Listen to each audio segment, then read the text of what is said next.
शाम के 7 बज चुके हैं और वक्त हो चला है देश के दिल मध्य प्रदेश की संपूर्ण खबरों को 24 मिनट में जानने का। मध्य प्रदेश में आज क्या हुआ। नमस्कार, आपके साथ इस वक्त मैं हूं रश्क गौरी।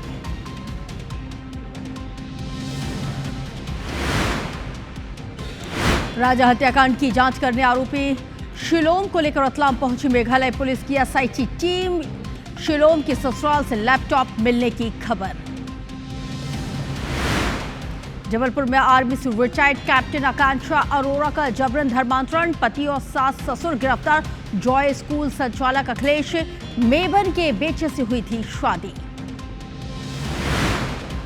मन की बात का 123वां एपिसोड। प्रधानमंत्री नरेंद्र मोदी ने एमपी के बालाघाट का किया जिक्र। बोले सुमा उइके देश को बना रही आत्मनिर्भर। भोपाल में 90 डिग्री टर्निंग ब्रिज मामले पर सीएम ने 7 इंजीनियरों को किया निलंबित। सुधार के लिए कमेटी की गई गठित। मुहर्रम से पहले भोपाल में लगे खामनेई के पोस्टर सोशल मीडिया पर वीडियो हुआ वायरल। पुलिस प्रशासन और शिया समाज के साथ हुई बैठक के बाद लोगों ने खुद हटाए पोस्टर। मध्य प्रदेश में अब ड्रग्स लेने वालों को अपराधी नहीं, पीड़ित माना जाएगा। नारकोटिक्स डीजी ने जारी किया आदेश। आज से लोगों पर नहीं चलेगा आपराधिक मामला। मध्य प्रदेश में तलवार की धौंस। भोपाल में सड़क पर लोगों को धमकाता हुआ नजर आया बदमाश, तो वहीं इंदौर में युवक ने तलवार से काटा बर्थडे केक।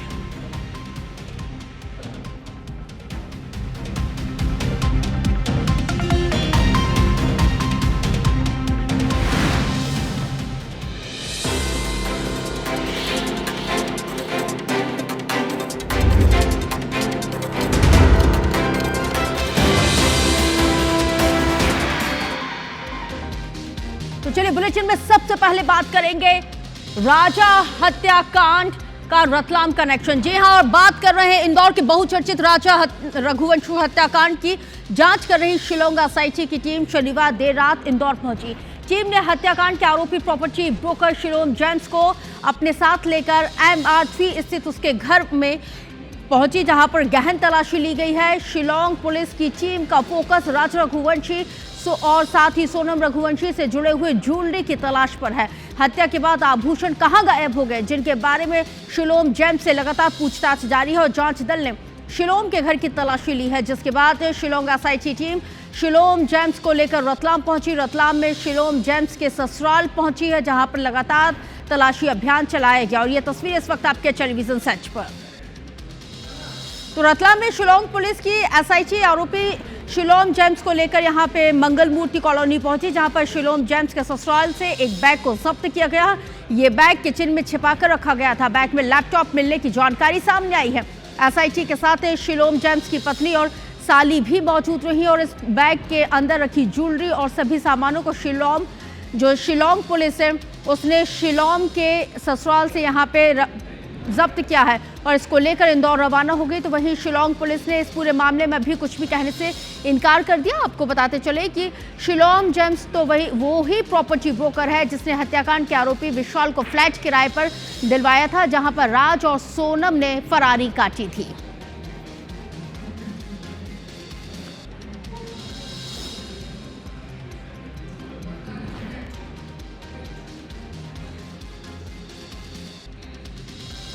देखिए, मध्य प्रदेश में धर्मांतरण का दंश रुकने का नाम ही नहीं ले रहा है। अब जबलपुर से एक और नया मामला सामने आ गया है। यहां पर आर्मी से रिटायर्ड कैप्टन आकांक्षा अरोरा ने अपने पति और सास ससुर पर जबरन धर्मांतरण कराए जाने का गंभीर आरोप लगाया है, और जिस पर महिला थाना पुलिस ने आकांक्षा के पति तनय मेबन और ससुर अखिलेश मेबन और इसके साथ ही सास नीनू मेबन के खिलाफ मध्य प्रदेश में धार्मिक स्वतंत्रता अधिनियम के तहत मुकदमे को दर्ज कर लिया है। तो वहीं 3 आरोपियों को गिरफ्तार कर लिया गया है। रिटायर्ड कैप्टन आकांक्षा के मुताबिक उनकी शादी साल 2017 में निजी स्कूल संचालक अखिलेश मेबन के साथ हुई थी।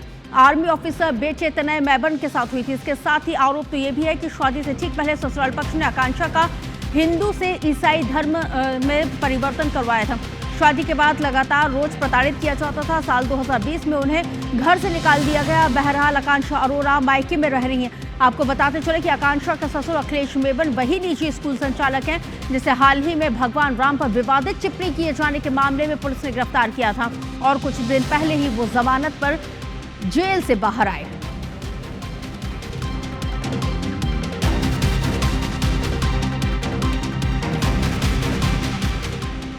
फैमिली के खिलाफ जबरन धर्मांतरण कर शादी कर और धमकी देकर लगातार परेशान करने के संबंध में शिकायत किया था, जिसमें अपराध पंजीबद्ध कर विवेचना की जाएगी। ये ईसाई धर्म में है और इस धर्म का रूपांतरण करने का प्रयास किया गया था। भोपाल के 90 डिग्री टर्निंग वाले ऐशबाग आरोपी के निर्माण में हुई गंभीर लापरवाही पर मुख्यमंत्री डॉक्टर मोहन यादव ने 8 अफसरों को सस्पेंड कर दिया। मुख्यमंत्री ने सोशल मीडिया एक्स पर पोस्ट लिखते हुए कहा है कि जांच रिपोर्ट के आधार पर लोक निर्माण विभाग के 8 इंजीनियर्स के खिलाफ कार्रवाई की गई है, तो वहीं 2 सीई के साथ ही 7 इंजीनियर्स को निलंबित कर दिया गया है। एक रिटायर्ड एसई के खिलाफ विभागीय जांच की जाएगी और इस प्रोजेक्ट में आरओबी का त्रुटिपूर्ण डिजाइन पेश करने पर निर्माण एजेंसी और डिजाइन कंसल्टेंट दोनों को ब्लैकलिस्टेड कर दिया गया। आरओबी में सुधार के लिए कमेटी का गठन किया गया है। सुधार के बाद ही आरओबी का लोकार्पण किया जाएगा। सस्पेंड किए गए अधिकारियों में मुख्य अभियंता जीपी वर्मा और संजय खांडे हैं। कार्यपालन यंत्री जावेद शकील, शबाना रज्जाक, सहायक यंत्री शारुल सक्सेना, उपयंत्री उमाशंकर मिश्रा, रवि शुक्ला के साथ ही रिटायर्ड अधीक्षण यंत्री एमपी सिंह शामिल हैं। मामला सामने आने के बाद ही national highway authority of India ने जांच करवाई है। एनएचएआई ने ब्रिज में 35 से 40 किलोमीटर प्रति घंटे से अधिक गति से गाड़ी नहीं चलाए जाने का सुझाव दिया था और ऐसे में ब्रिज को रीडिजाइन किए जाने का फैसला लिया गया है।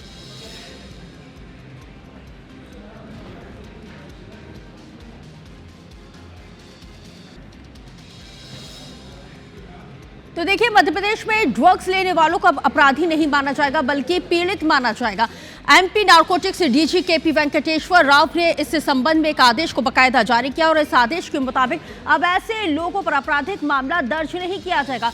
यदि कोई ड्रग्स का सेवन करता है या उसके पास ड्रग्स मिलता है तो उसे जेल के बजाय पुनर्वास केंद्र भेजा जाएगा, तो वहीं उपचार होगा और इसके साथ ही उसे ड्रग्स सप्लायर के संबंध में उसके साथ पूछताछ की जाएगी। दरअसल अब पुलिस की प्राथमिकता ड्रग्स के रैकेट को तोड़ने को लेकर है और उसकी तह तक जाने में है ताकि युवाओं को ड्रग्स की गिरफ्त में आने से रोका जा सके और इसलिए अपराधियों की तरह पेश न आकर नेटवर्क की पूछताछ की जाएगी। यह आदेश एसीपी नारकोटिक्स के साथ ही प्रदेश के सभी जिलों के एसपी और एसटीएफ के अधिकारियों को भेजा गया है।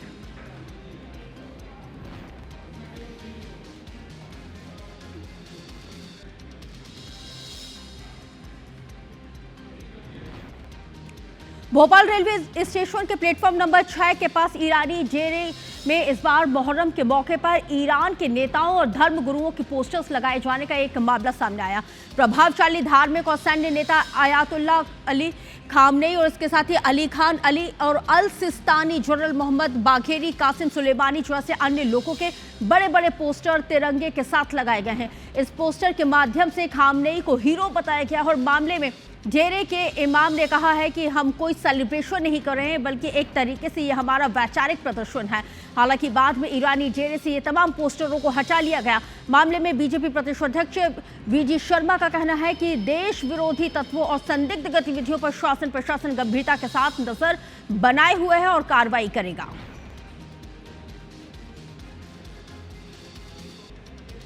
मुहर्रम का महीना चल रहा है और इसमें हम अज़ादारी करते हैं, शोक मनाते हैं करबला के शहीदों का, और इसमें हम अपने धर्म गुरुओं की तस्वीरें भी लगाते हैं। लिहाजा ये हम ईरान के समर्थन में तस्वीरें नहीं लगाए थे बल्कि हमारा माह मुहर्रम आया है तो उसके बिना पर हमारे वो धर्म गुरु हैं, लीडर हैं, लिहाजा हम उनके पोस्टर और उनकी तस्वीरें लगाए हुए थे। लिहाजा इसमें हम नहीं जानते कि इसमें कोई बुराई होना चाहिए। क्यों? इसलिए कि हमारा हिंदुस्तान आज़ाद है, हम आज़ाद मुल्क में ज़िंदगी गुजारे। फ़ख्र इसी पे है कि हम हिंदुस्तानी हैं।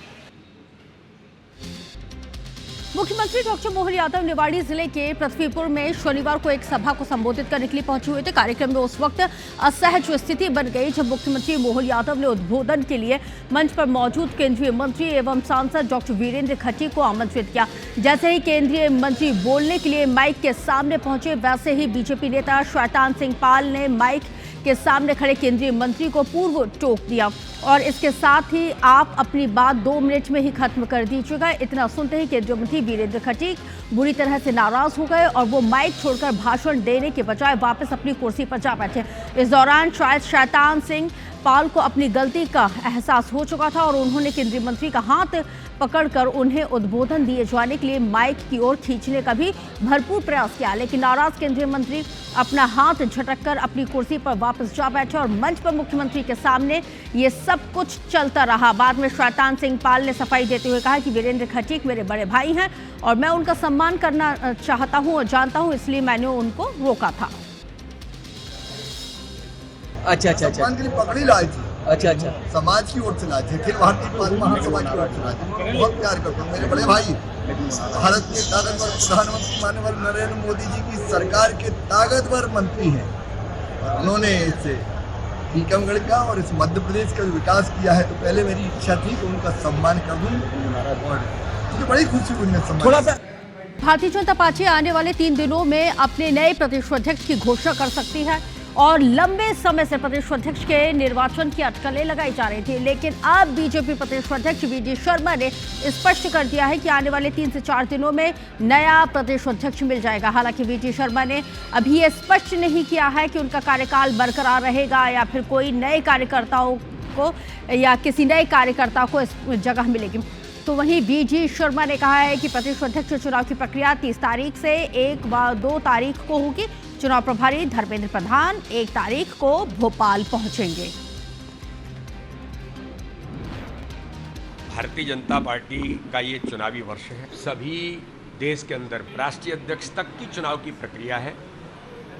मध्य प्रदेश के अंदर भी हमारा पूरा चुनाव सब कुछ कंप्लीट हो चुका है। प्रदेश अध्यक्ष की चुनाव की प्रक्रिया अभी 30 तारीख, 1 तारीख और 2 तारीख को संपन्न होगी।